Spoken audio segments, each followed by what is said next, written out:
episode of the Midnight Special. I am Jeffrey Smith. I am Jamie Mara. Well, Doctor, you screwed that up that time.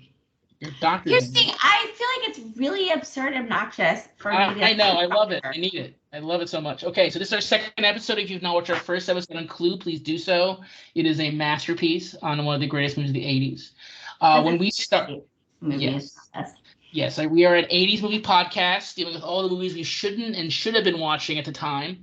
And we were talking about, when we started this podcast, it was a done deal that the first two movies we're going to talk about were Clue, and then, which is our mutual thing that made us friends, and then the movie that she kept trying to make me be a big fan of for over 30 years now, and I still refuse, which is The Money Pit. Best movie ever. Yes. Best comedy. What's the line? The key line that you have said to me probably 500 times at this point is what? In the floor behind the chair. Yeah, or Home Crap Home is the other one. Home. Yes. Here. Yes. So to start off, we're going to start off with Jamie giving us a little background on this movie. If you've never seen it, it's something. I am more than happy to give background. I just want to make sure that I give a heads up that I'm probably going to give some obscure references. So essentially, this movie it's a remake of a 1940s Cary Grant movie. Yes. Which is also based on a book.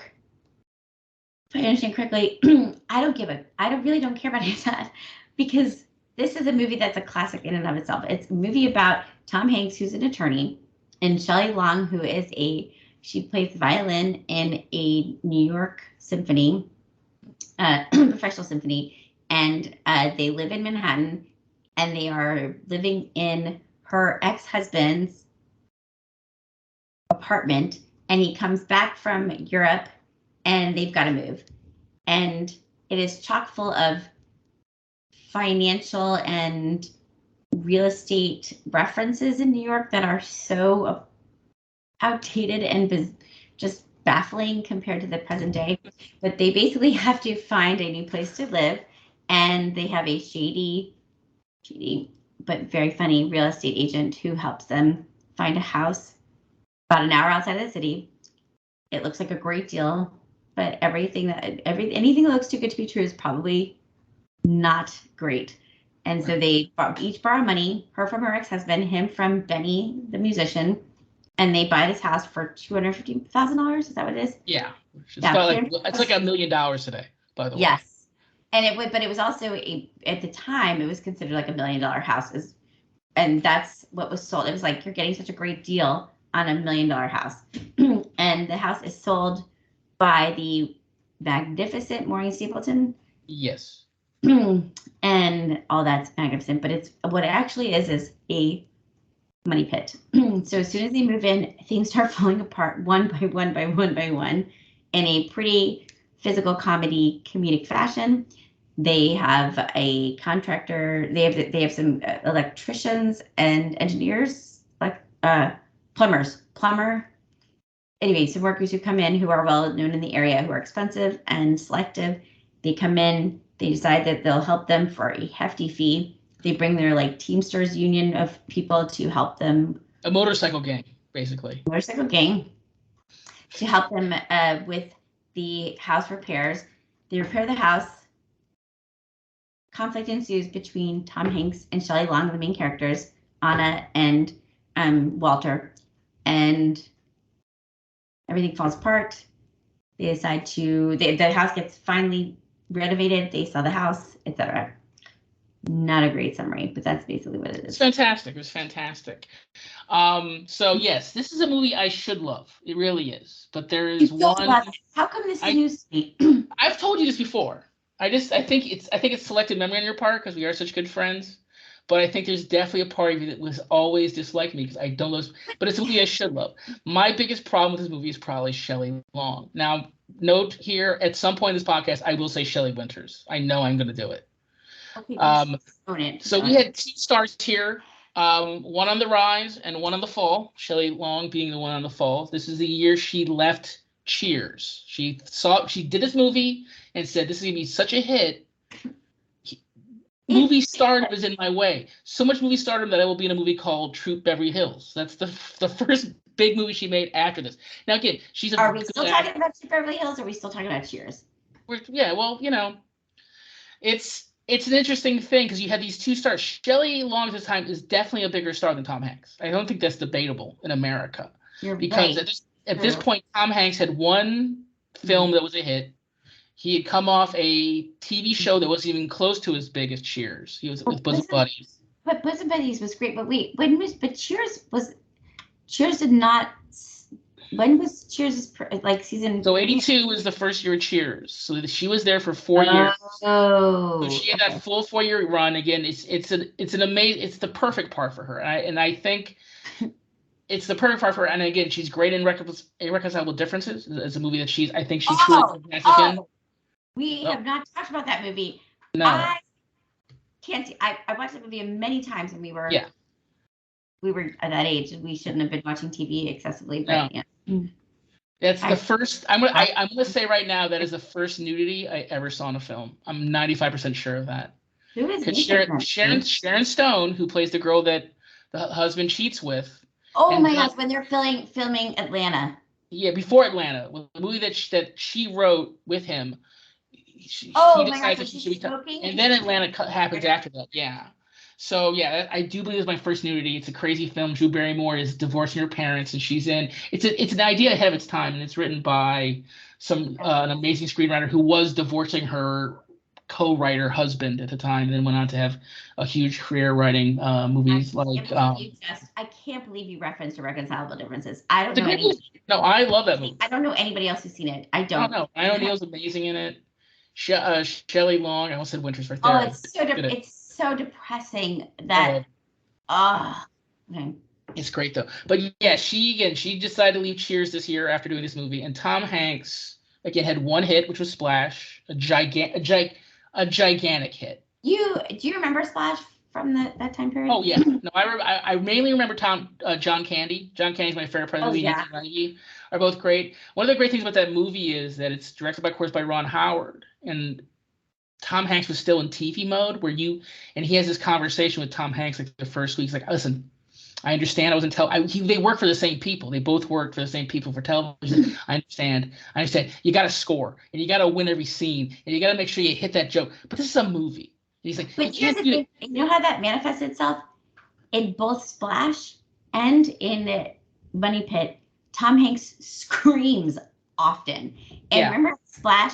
Remember when they were trying to figure out if he was a mermaid too, and he's like in the swim tank. Oh yeah. Oh, fish. That is like background noise for me. I'm not, but he yells a lot.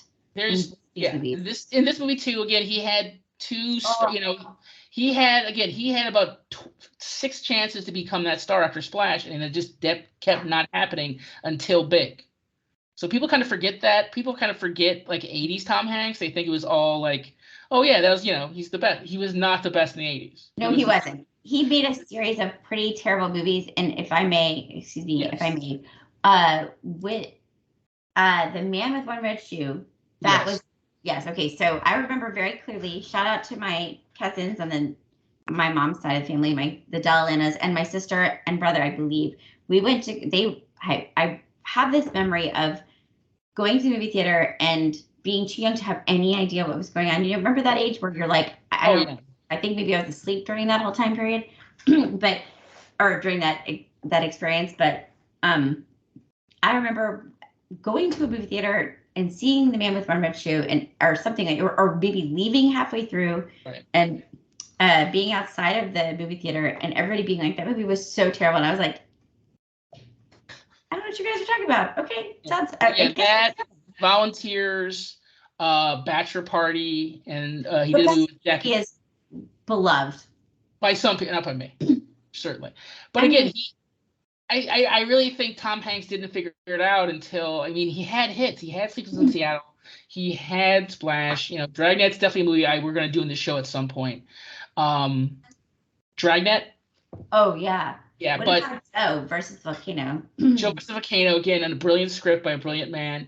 And then he had a hard conversation with his agents where he said, "I'm done playing pussies." Like literally, that's the words he used. And he talked about this in the Actors Studio. He said, "I'm tired of playing the guy who doesn't know if the girl likes him." He says, "I want to play men. I want to play men who've made hard decisions, who have lost things, who have dealt with things." And the very next movie he did, the very next movie, go ahead. The very next movie he did was A League of Their Own, where that is a part for a man. Question. Yes. How do you explain You've Got Mail, which was after A League of Their Own? Because, okay, do you remember? I'll give you the exact answer, which is $25 million. Well, that's a good point. But again, I think he wanted to work with Meg Ryan again. I think he knew that was a special relationship. I think he knew it. Again, it was Nora Ephron. It was the right people to get him. Nora Ephron, by the way, who wrote Irreconcilable Differences, by the way. Yeah. She's amazing. Let me ask you this question. Do you remember the Rays, Katie Ray, Maggie Ray? Yes, of course. Of course, the Rays are near and dear and lovely to my heart. Yes. Maggie is one of my best friends ever. Maggie one time infamously was like, she was lamenting the mainstream love and the popularity of Meg Ryan and Tom Hanks movies. And she's like, "What's the deal?" She's like, she said, "Joe, Sleepless, Male." And yeah. I was like, that's what it is. It's, yeah. You had to be there. No, it's the right chemistry, and I think they wanted to do it. But again, it was a winning ticket. That's also a man. He's an older person at that time. He is in a relationship already, so I think it's different. But again, that League of Their Own was meant for like a 45-year-old actor, and he just fought for it. He knew Penny because they did Big together. And he said, "I'm a man who I should still be playing, but I screwed around so much that I'm not playing anymore." And that's what got him the part. And again, is it the role? It's the role that changed his career, because again, the very next movie he did was Philadelphia, and then Forrest Gump, and then off to the races, winning multiple Oscars. But he literally had that moment where he, because he was the comedy guy. It was him and Michael Keaton. Right. They were going for all these parts where it was like the guy who's having trouble doing blank. It's all of them. And this is one of.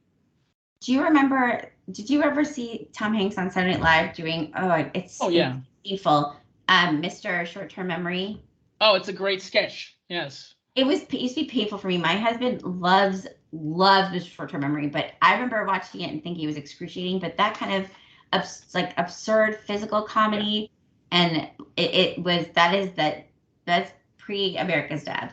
Well, this is, yeah, exactly. Now he's America's Dad. Now he's on another run of bad movies that he has not had since the 80s. Like it's just been Pinocchio, Elvis, this last one he did, Man Called Otto, just the one he did with Hermione, just a bunch of just not good choices. If you're Tom Hanks, you can have some pissers for movies. He's allowed to, but it's just kind of amazing how long of a run he's on. He was, like you said, America's Dad, one of the highest paid actors in the 90s and 2000s, just a huge point. You mentioned the physical comedy. Let's talk a little bit about the producing team and the writers of this movie.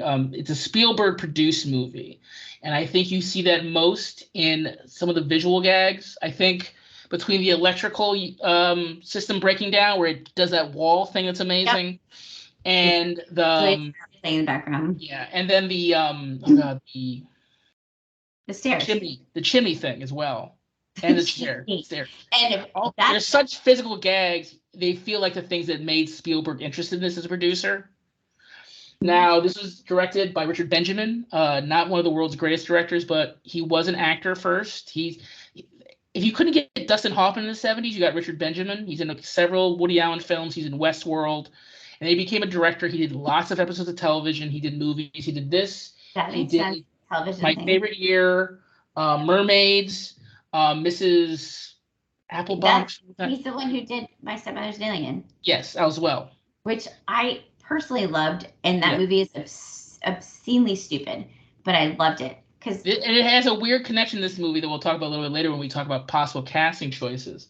But beyond that, we have David Giler, who wrote the script, who in the 70s was a premier writer. He did Phone with Dick and Jane, Parallax View, Southern Comfort, all great movies. Mm-hmm. The same year that this came out, also came out Aliens, which he also wrote. So he was a major writer. Now, I don't know how much of this script is his script. Like, if you look at all his movies, this doesn't make sense. This movie doesn't have nearly as much out there, and Yeah, as far as literature to understand the but background. what's funny is every time I watch this movie, I know for a fact, and I look it up every time, and it's not on their IMDb. It's you have to search for it.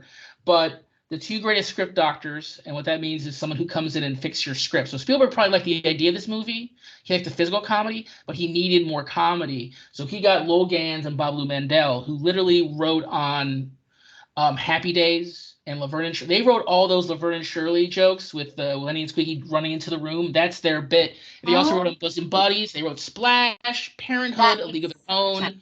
They're giants. They're giants. You said Parenthood, the movie, yes. An amazing. We're definitely doing that movie. I just alone for the Keanu movie you've seen.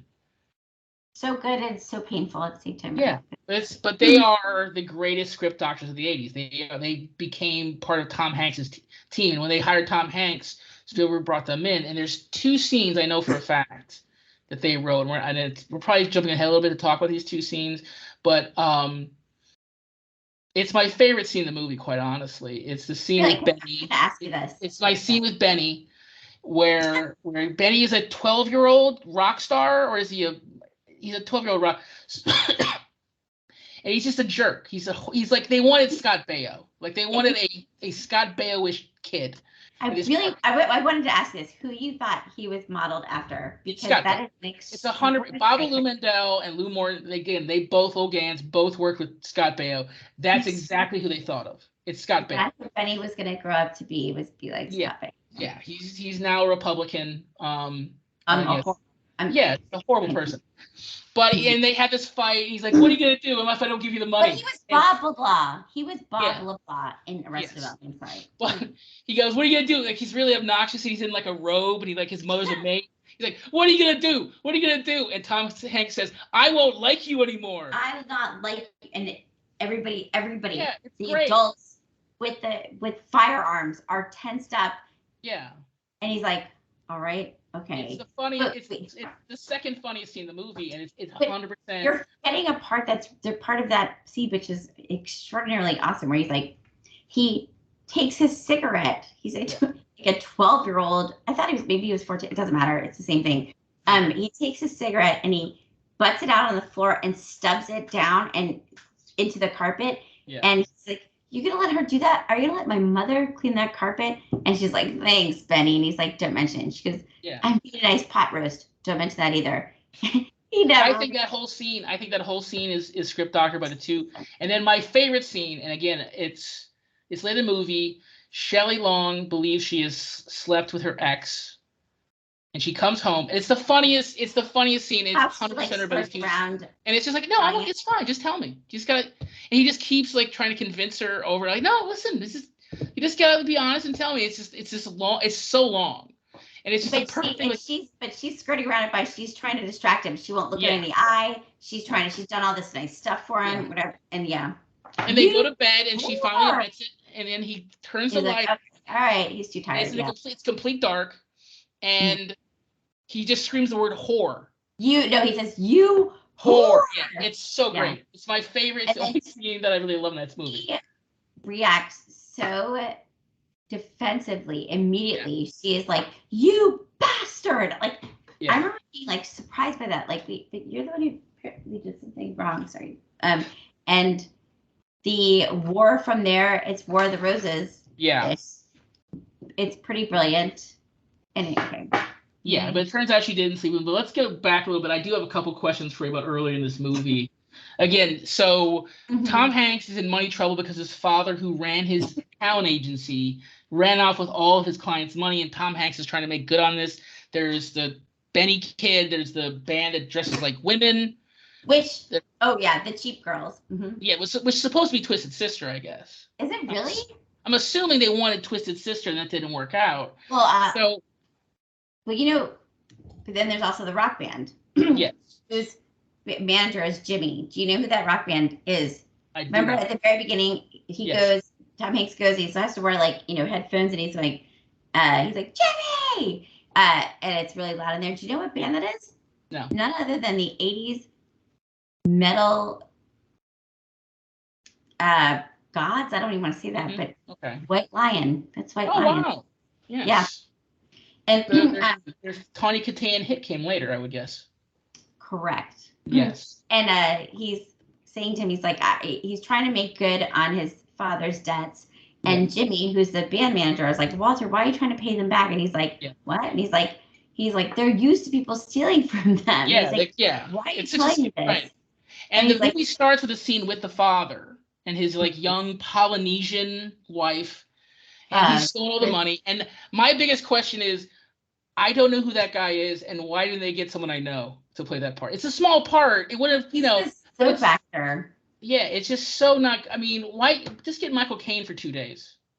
Just give me something. So, as evidenced by the list of the cast, here, I don't think they had a huge budget for this. Even though Joe Mantegna is like fourth build, and he's in one scene. A magnificent scene. Great scene. We're gonna talk about it. I thought she was good-looking bull. Yeah, he's I get it, but there's no way Tom Hanks is his kid. Like I don't see it. Like it just doesn't make sense to me. And then so Ted. Okay. This is where my problems with the movie happen. I don't like Walter. I just don't enjoy that actor. He's in Die Hard. I understand that. I don't. He's not. Oh, Walter. No, you don't mean Walter. You mean Max.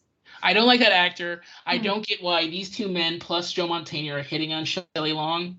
Like I understand, like maybe to Joe Mantegna she's good role, but I don't get it. Us from we were how old when this movie came out? We were 86. We were 8. We were 8.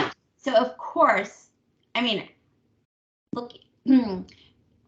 looking back on that movie from a time point when I was actually able to watch it, I thought Shelley Long was dowdy, and I had her associated already with Diane. So I didn't understand what the fuss was about her, but at all. But so we have another actress that was originally supposed to play the part, which was who? Kathleen Turner. I would get, because again, she's body heat.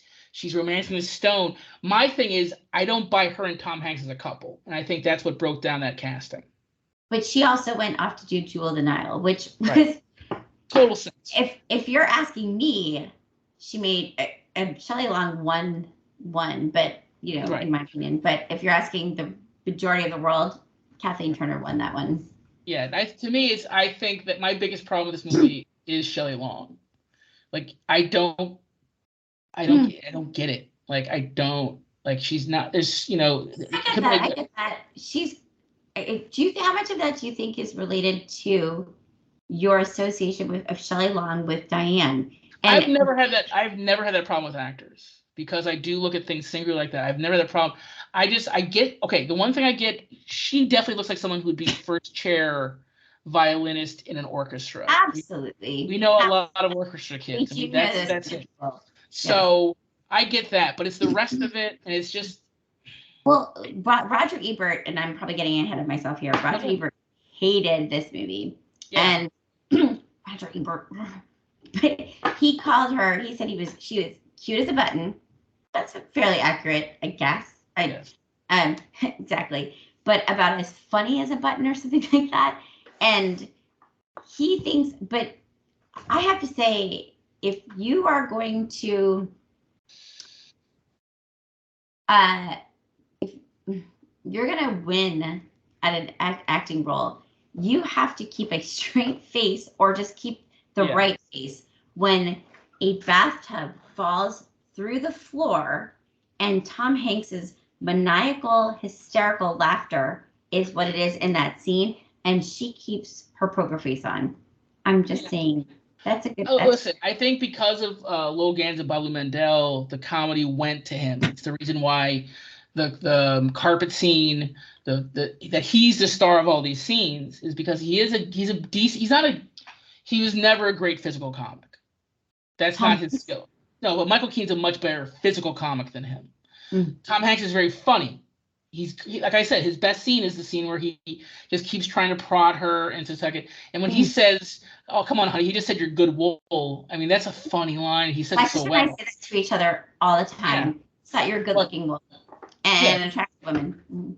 There is an actress I think who's in the right age group. I think Deborah Winger in this part would have been fantastic. I don't give a. Excuse my language. I won't say it. We've already swore. I already said pussy. We're fine. True, but I was gonna go harder than that. Go hard. We were 8 years old when this movie came out. My sister is, thank God for my sister, because and my brother probably too, but really primarily my sister on this one. She saw this movie in the movie theater with her friend Anthony, I forget his last name, Ferraro. I should probably be careful about whose names are. They hated this movie, hated it. And then it came on HBO, just along like with Clue. And I remember sitting in my house in Coral Springs and our very 70s, 80s furniture with our 70s, 80s carpet, and sitting on the arm of our couch with my sister, sitting on the couch and watching Money Pit on HBO, as everything I watched was, because everybody had HBO. And my sister doubled over in laughter watching this movie. And I was laughing too, but I remembered my sister telling me how much she hated this movie because it's that kind of movie. It's like Anchorman. First time you watch it, but then the more you watch it, it's hysterical. I am so bummed out that you don't. To me, the Shelley Winters. I did it. I finally did it. I said Shelley Winters. Shelley Long just is miscast. I mean, if you had a Deborah Winger in this part, if you had a young Meg Ryan, it would have been the first Meg Ryan. But Meg Ryan at that time period was pre-Top Gun. She was. No, but she already did. What was that movie with where the guy with Quaid where he shrinks? This is 87. Yeah, Martin Short, 100%. 87. Was something to talk about? No. No. The one where it's Martin Short and Quaid, and then they shoot him into Martin Short. He's a pilot, and he's working. Oh, it's a great movie. But yeah, it's the first. It's how she met Quaid. Is that movie, and they ended up getting married. But it's great. Like I said, I think Deborah Winger would be great in this part. I just don't buy that these two men and then Joe Mantegna are like all lusting after Shelley Long. I don't, and it's not a pretty thing. I that. I didn't get it either. I did not, but I went with it because I was 8. Like, I just think like the carpet scene's a lot funnier with another actress because she's whining in it, like where she's like, "Where?" and stuff. The scene where he's stuck in the carpet. It's the funniest. It's one of the funniest scenes in the movie. But see, that's the thing, because she's, in my opinion, she's so dowdy and like, boring, almost old-fashioned, and like, I guess that's like said I can do here with that, but I feel like she's almost like I hate saying this, like a nagging mom in a way that. But that's part of the writing. This movie, again, this is not. I understand why Kathleen Turner left, and I would understand why Deborah Winger would take it. And again, I get why Shelley Long, who's trying to get the movie career started, would jump at it. It's not a good role. It isn't. All the funny stuff is his. Can you name one of your 10 favorite lines that's hers? Yes. You didn't see that water. It had legs. And but again, all the rest are Tom Hanks or Max's. Yeah. I got in that line once. It was for farm vehicles. Mm-hmm. And hold on. Okay. Wait. No. Hold on. You are so much less. You are so much less attractive when I am sober. Thank goodness it's not that often.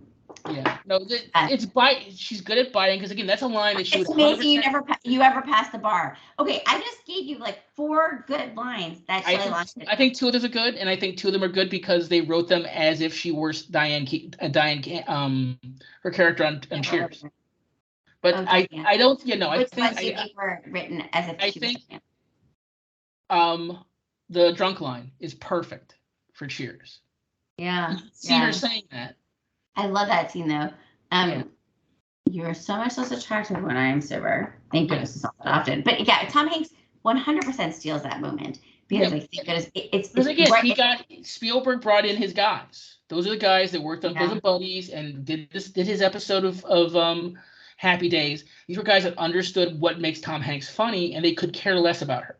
And listen, we're going to deal with that a lot in comedies in the 80s, unless we're talking about Diane Keaton. It's the pariah of the decade, is they did not think women were funny. And again, it's still a thing. There are famous comedians who think women aren't funny, and they put them in this role and she is like, I mean, a perfect example of this is Mary Steenburgen in Funny Farm. It's a crime what they do to women in comedies, and again, it doesn't change until like the 90s. Working Girl is a. Also, that's Mike Nichols. That's the king. That's one of my favorite directors. Mike Nichols directed Working Girl, but it's just it's not a good part, and they stick her with it in this horrible way. Like all the Tom Hanks with that horrible laugh of his, the way he falls down the stairs with her breaking. It's amazing. It's, to me, he looks like a Muppet. Every time we have conversations in this movie, I feel like I'm like personally hurting you because this person's in your family. You're absolutely personally hurting me. It is. I feel like we have to be talking about different. We have to be talking about different things. I'm like, how is it possible? It's like Elizabethtown. You hate that movie. Oh, I hate that movie. Yeah. Like, you started to like that. Just you telling me that started to chip away at my love of that movie, and I love that movie. I love that movie, but I don't love it as much as I did at first. So you can't. I will not let you do this to me. But okay, continue. No, it's just like I said. I'm giving you valid reasons why I don't like the movie. Okay. I'm giving you. I am. Diane. You're telling me you don't like this movie. Do I find some things funny? Yes, but Shelley Long is a wet blanket in this movie that no man should be like dying to sleep with. She's a wet blanket on Cheers. She's a wet blanket on Modern Family. I can't even remember True Beverly Hills. Is she a wet blanket on True Beverly Hills? I don't even know. The difference is Sam Simon is writing her on Cheers. But and that woman. But Babalu Mandel and Lowell Gans could not care less. They wanted to make sure that Tom Hanks scored hard because again, their last hit was by him. He's very good in this. He's very good in this. Budget that they have, because I've long since noticed some errors in the movie, big time. Yeah. I mean, Clue, we couldn't find almost any. None. There's many in this movie, including the stair scene. But what is their budget was $10 million. Box office. I have no idea what that means in $1986. It's not that. It'd be like a $35-40 million comedy today. The equivalent being what kind of? It'd be a Netflix film. I don't think Hollywood makes these anymore. Quite honestly, it would be a Netflix. It'd be an Apple Plus. A low budget film? No, not a low budget film. No, I mean I would guarantee you, Shelley Long and Tom Hanks probably made $3 million apiece. I would bet. But I guess I don't know what that means in $86, but that must have been good for both of them considering where they were. And Shelley Long obviously thought it was a stepping stone for her. And then came True Beverly Hills, and then that movie where she was a psychic. I don't even know what that is. I can't remember the name of it. I collected. It was the last good thing she did, right? Yeah, and then it's just Modern Family. Yeah, I've never seen that show. Oh, she was in the Brady movies. That's right. I was just referencing that. Too. But imagine you're leaving the biggest show in the world because you think you're gonna be a huge star, and then True Beverly Hills comes out, and then 2 years later you're doing the Brady Bunch movies. When she's not being written by Sam Simon and the amazing writers that James L. Brooks put together for Cheers, it didn't work. And again, the writers of this movie just did not care because it's a whiny part.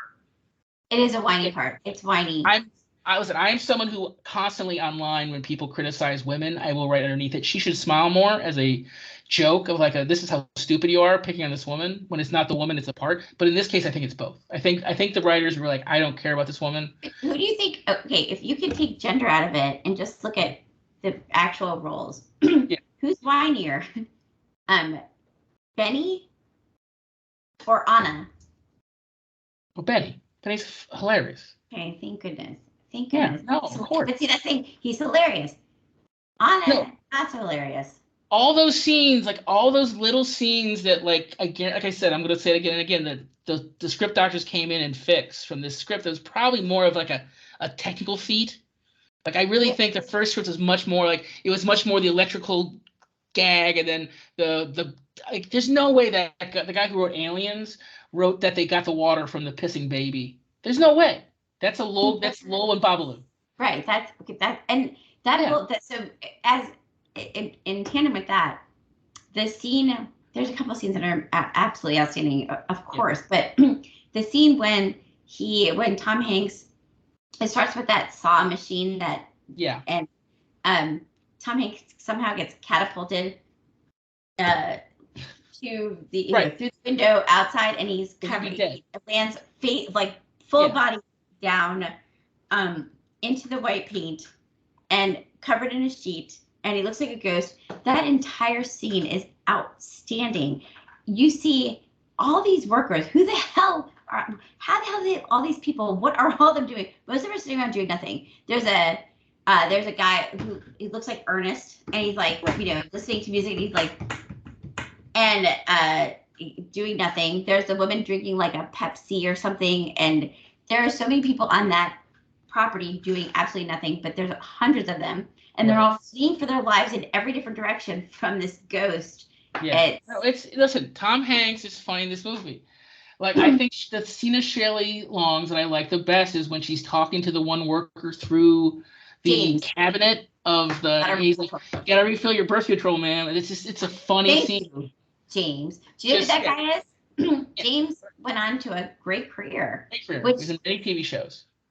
Yes, and he's not the only one. The only alumni from the Money Pit who went on to be in The Wire. The Wire. Yeah. Wire. The Wire. Yeah. Tiny role, but magnificent. And I keep getting us off on tangents because that's what I do. But that's what we do. Go back to stop it. Maestro. Maestro is back, and also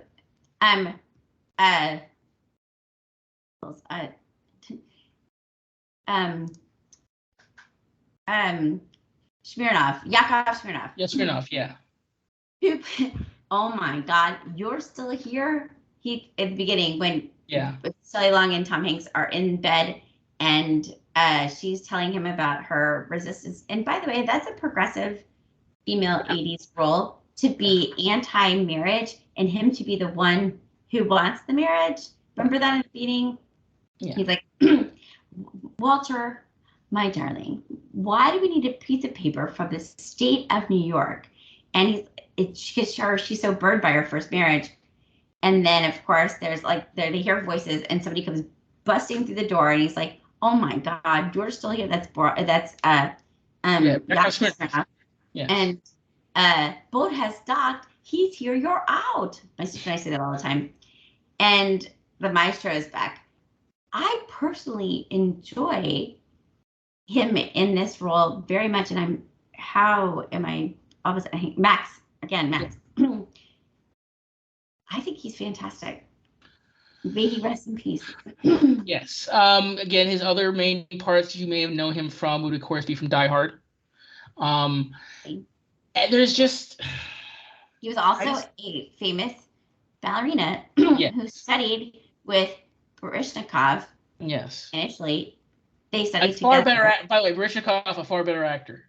Baryshnikov's a shitty actor. No, what are you talking about? He's so good as the abusive boyfriend on Sex and the City. I believe that he did punch her in the face. So good. So great. That part. I hated it. So good. I just think this movie is really poorly cast in a lot of ways, and I think it's what you get with Richard Benjamin and Spielberg. It's Spielberg produced, but he's not that into it, and that original script could not have been that great. But you get Tom Hanks and these two great script doctors to write into it, you get some funny scenes. It's a movie where definitely you'll see scenes on TikTok or on Reels. You'll see specific scenes, and they're all Tom Hanks. Okay, so let's talk. Can we talk about those? Because those I feel like are really important. Because so I thought about this as opposed to Clue, which was the last one that we did. We could talk for days upon days about Clue, as we should. Because so many other people have also talked about Clue for days on days. Money Pit has I'm sorry, but I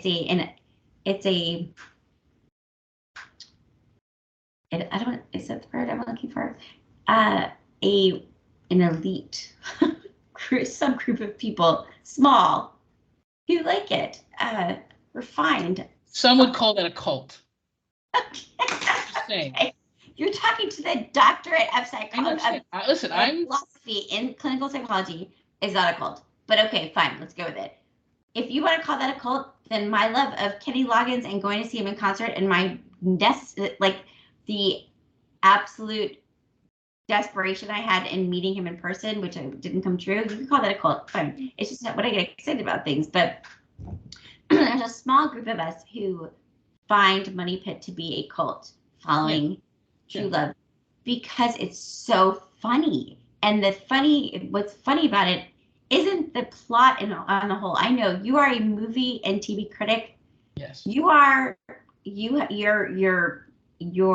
alter ego is a writer on the avclub.com. I know. And they skewered Community and a lot of things that I love. Just like you skewered Elizabethtown and skewered My Heart. So you're going to go for the TV critic way, which endlessly. Okay, but still, back to the reality. I just want to say this. Scenes. Jamie has said she's disliked movies I love at least on 7 different occasions. It doesn't hurt me. Like, I'm okay that people don't love Tenet. I'm okay with it. I'm okay that people don't. I'm okay with it. But like, I feel like and TV that people don't even know what you're talking about. But I love that. Awesome. But that's what makes people love you, because you help her find them. But okay. My sister once yelled at me, "You're such an elitist," and 5 seconds later she goes, "You took that as a compliment, did you?" I'm like, "I did. I most certainly did." But not in the way that people want to downplay or just downgrade elitist. But okay. But yeah. Well, listen, at the same time, as much as I'm elitist, I am also someone who loves Step Brothers. So I can watch a movie that I love Step Brothers. I think Step Brothers and this movie are in the same category of comedy. Yes. But I just think this one is so poorly cast. Wait, pause before you move on from Step Brothers. One of my friends from college, Brianna Conifal, is in Step Brothers. Oh wow! God love her. She plays. If you're a fan, you'll know what I'm talking about. She plays. Well, I think officially her role was cast as she was Horatio Sands' wife. Oh, the one who played the Chrissy Brinkley looking girl. Yeah, please. That's who you're talking to. Yes. Wonderful. Good job. Excellent. Listen, dude. We only do covers of 1980s Billy Joel songs. 1990s. No, 80s. 80s. Not. Oh, that's because he's like he yells. Yeah, Uptown Girl and Tell Her About It. Yeah. No, he yells. Okay. Yeah. But Bree's in that, and Bree remains to this day. And Bree, if you ever get to watch this, I say this all the time. Brianna is by far the most beautiful woman person I've ever seen in real life. I'm gonna say this in a very 1950s way. A set of gams in that gal. Say that again. A set of gams in that gal. My gosh, she's very leggy. Gorgeous. Yes. And also, let me say this: one of the nicest people I ever met. Truly. She was a tri-adult. We were in student government together, and I got to know her. I was lucky for it, and she has this like long hair. It's just was amazing. Always had it. Wonderful role for her. But Step Brothers, amazing. Okay. But I think they're in the same category. I think there's a lot of comedies that are in this category. I just think this one relies too much on Tom Hanks being able to crush jokes, and that's a problem. He does it 7 times, but there's a whole movie around him that doesn't work, and it's the same thing with a lot of his stuff at the time. I won't disagree that the plot is it's got holes. So like I don't understand the background of the Shirk brothers. Is this like a they're monsters? Is this like the Low Country and it's the Murdoch family who's like how they have like complete control over the law, like the legal system? Is that the Shirk brothers? How is this happening? Why? Who are these like? Who is this like? What do you call them? The motorcycle gang or whatever. Yeah. Who the hell are these people? What is the context of it? Who's driving Max to the house? And who's the guy, the like Asian guy who drives Max to the house? He's like, what are they testing missiles here? What is happening? All these things are weird. It's a lot of plot holes. It's a plot hole in the movie. There is some mistakes. I have to point them out. So if you watch it, one of the better, or it's a top-notch physical comedy moment, which is when the stairs fall Yeah. and collapse. And if you watch it, it's shot beautifully. It really is. no, it's not. Watch it again. I love the way they fall. I love it. I can watch that all day. Go back and watch it. They start to fall. Okay, it shows Tom Hanks on the step. It's starting to shake. You see that, and then it pans out, and you see it from the side, and it's starting to fall. Just watch it. I don't even think you see Tom Hanks in that one. Then it goes back, and the stairs are still perfect. So again, the scene, like the screen right before that, the stairs are starting to fall from the top, and they're already falling down. Then the next scene is they're perfectly lined up still. It's a filming error. So a couple questions about the overall idea of this movie. One, did this lead to HGTV and House Hunters? And secondly, has this movie made you scared to buy a house? Absolutely, but no, I wouldn't say it has, but it is extremely validating. We have moved so many times. I have moved so many times, and the last shit house we lived in, I have to say, it wasn't even just that place. It's been a couple places that I've lived in, and my husband, God love him, one of the things we have in common is we both love this movie. We both can quote from it, just like my sister and I, just right there with it. But we moved into this house that we rented, and it was like one by one, everything started breaking down. And having this movie as our childhood, background and our foundation gave us a context for the absurdity, and it gave us a way to make it hilarious when it was like I wanted to bang my head against a wall. It was like, what kind of house costs this much to rent? And the second we walk in the door, the air breaks in Florida, and then the dishwasher overflows, and it takes 4 months to replace it. Blah blah blah. So yes, it does make me a little afraid to own something or to buy a house, but it also is very validating. Gotcha. Because it can't get any worse than this movie. Unbelievable, yes. Okay, so a couple of key questions we ask every episode. One, should we have been watching this at 8 years old? This is PG movie. There's literally nothing in this movie we shouldn't have been seeing. So except this is probably the one movie we're going to watch that there's nothing we should not have been seeing at that age. Secondly, how much cocaine was on this set? What's your answer? I answered this the first time last time. I would say because of the biker gang and the workers, I would 100% say there was a lot of cocaine. Now, do I want Papa Hanks, the guy who is our father, to be doing a ton of coke? But did our fathers probably do coke at the same time? So that's kind of tough. I would say Shelley definitely 100% partook. You're contradicting yourself. If Shelley Long was doing cocaine in this movie, wouldn't she have been funnier and more animated? No, because she always did cocaine, but it never loosened her up. I know for a fact she did it. She talked about she did. But I would say like Body by Jake guy, that guy who's the Body by Jake guy who's in this movie, and a bunch of other of all the extras, they were doing bumps every day. What? The guy, I don't know if you ever saw that show Body by Jake. He was a workout guy. He's in this movie. Are you talking about Jack Steinberg? Yes. He's in this movie. Oh great! I have to go flesh out my taste, right? Like, hey, Walter, you want this room blue? Okay, but wait, hold on. There's one scene that definitely, if there was going to be a cocaine-fueled moment, it has to be in the writing and the execution. I'm going to regret it if I don't bring it up. Yeah. When right before the saw and Tom Hanks goes flying like a ghost, whatever, blah blah blah. That part, he's distracted by Duke. Right, Duke? No, Duke is the other guy. Anyway, he's like, hey Walter, can I talk to you? You're a lawyer, right? And he's like, I have a question for you. He's like, my father and I, last week we were watching the Bob Hope Desert Classic from Palm Springs, and he goes freaking nuts. My father, not Bob Hope, and he kicks in the friggin' TV screen, and he's like, wants to know if they have a case against Bob Hope. That part is absolutely illogical and out there and hysterical. That may be the cocaine moment, in my opinion. I think the wedding scene 100%. I think there's no way Max is not on cocaine in that scene. Oh, there's for no sure. way. There's no way.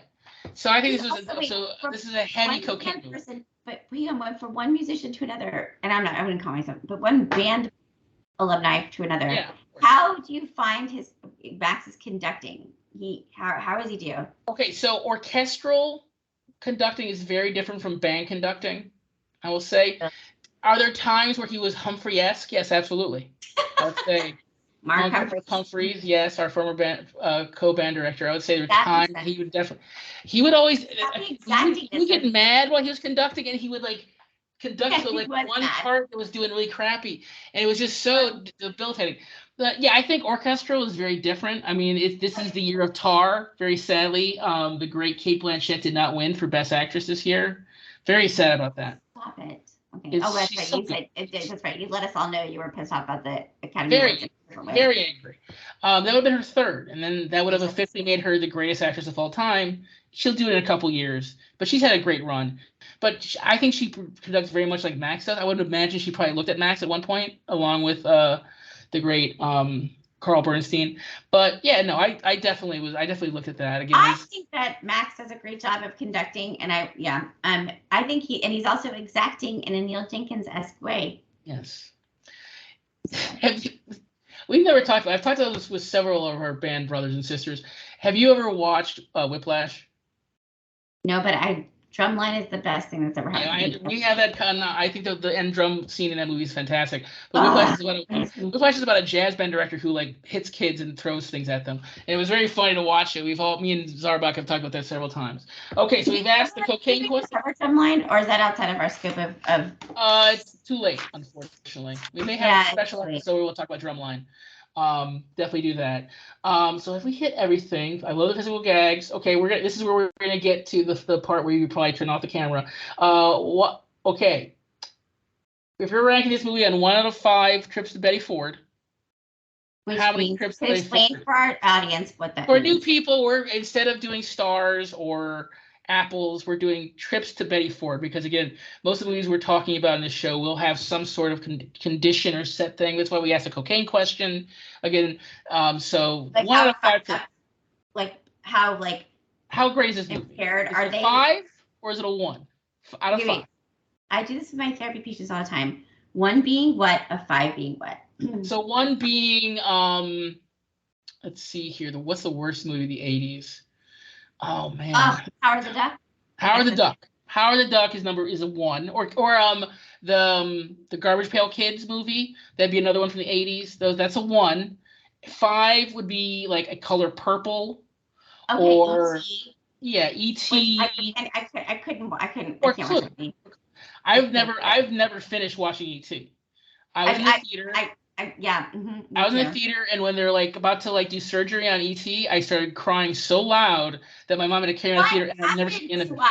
Everybody born in 1978, because you were born in 78, right? Yeah. February is your birthday. February. Gosh, you're good. Not that good, and my husband was born in May. I was born in June. Porterhouse was born in December. Right. That's what she's like. He's basically a year younger than us, actually. Basically. But everyone I know who was born in 1978. Somehow or another, we all ended up seeing E.T. in the movie theaters, and it was horrifically traumatizing for every one of us. It was so sad. You know what else was so sad? Beaches. Me, Porter, and Laura Stillman, and Porter's mom, Mrs. Porter, love her mom too. Yes, moms. Second moms, love her. Sobbing. So okay, but Beaches was good too for us. But you're saying what you're putting at a 5 is a 5, like Oscar movies. Tootsie would be one I'd say is a 5. Just the best movies ever, like the ones that are like Clue's a 5, obviously. But of course this is subjective, and again, like I said, you're a heartbeat away from being on avclub.com. Yeah. Okay. I go for it. Okay. I disagree with you on some things, but my opinion about on the 1 to Betty Ford scale is that it's my favorite comedy of all times. I understand. Drop Dead. Go ahead. Fall over and pass out. I know. Listen. This is one of the things I love. This is one of the I could never But talk we about. were like this about Clue. Listen, we're not gonna be this on everything. I'm a picky person. You're gonna be a picky. Like next movie we're gonna do is Predator, and you're really not looking forward to watching it. You're really not looking forward to it. But if we're doing a 1980s. We're doing a 1980s podcast. We have to do an Arnold Schwarzenegger movie. We just have to, and that's the one I picked because it's the best one. As long as we do Can't Buy Me Love, but a 4. I'm gonna give it a 4. Okay, this is what I'm gonna do for you because you dropped your score by 1. I did. I'm gonna put mine up by 1. I'm gonna say it's a 3 because I was originally gonna put a 2. Okay. Because I love James, I'm gonna give it a 3. What would you give Elizabethtown? A 1, a 0, a negative? Oh, God, it's a great director though. I know, and a great soundtrack. Amazing great supporting soundtrack. cast. It's a good supporting cast. Yes. But it's a 2. It's a 2. Okay, fair enough. And you would give Clue a 5. Oh, Clue's a 5. Clue's what would 100%. you give Can't Buy Me Love? I'm skipping ahead here. We're gonna do it at some point. There's that one girl in that movie I really like, but I'll give it a. I would. Say, the main character? No. I don't like her. Although she's good at Friends. No, yeah, one of the Friends. I'm really a fan of. Which one? The one in the one in the car. The car scene where the brother's in the back. Oh my God, she like went on to make softcore porn. By the way, I'm gonna look it up now. Thank you, appreciate it. Yes, but I would say probably 2 and a 2.25. If we're doing Star Search ratings, I'll go 2.25 for Can't Buy Me Love. We need to refine this numerical system here because we need to standardize it. I'm sorry, we just do. Okay. Well, listen, we're on our second episode. We have a 5. We have a 4 on your part, a 3 on my part, which I'm being very generous because I love you, James. And I'm understanding. Be honest. Okay, yeah, you're understanding. So again, I've already kind of given it away. Get to Community. That's all I'm saying. There are many late nights where we talk about Community. But so our next movie will be Predator. Because again, we have to talk about Arnold at some point. It's the best one I could pick. Okay, that's fine. I'll go for it. Do you want to do the original Terminator instead? I could do that.